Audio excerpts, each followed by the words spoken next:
Kami ang Team Belly Dance! Ang pangalan ng grupo namin ay Goddesses of Belly Dance.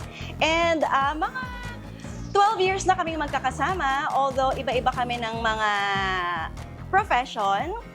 Pero ako yung teacher nila. And ayun, masayang-masaya kami dito sa Family Feud na makakasama namin kayo. At syempre, dahil nandito na nga kami, gusto namin kayong turuan ng mga basic movements ng belly dance. Handa na ba kayo? Okay, let's go girls! So separate tayo ng konti. Right foot forward. Ang gagawin natin ay snake arms. Ganyan ang itsura niya. So paano? Bring one elbow up. Make sure na naka-angulo siyang ganyan. All the way up, yung pinakamataas na kaya mo.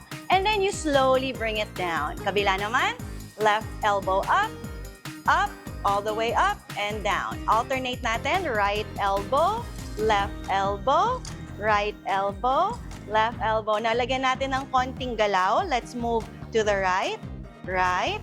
At the hip as you do your snake arms. So, ang ginagawa naman ng hip is figure 8. Now, take your time. The slower, the more beautiful it is. Enjoy lang tayo. Sana ginagawa niyo din to. Abangan niyo kami sa Family Feud!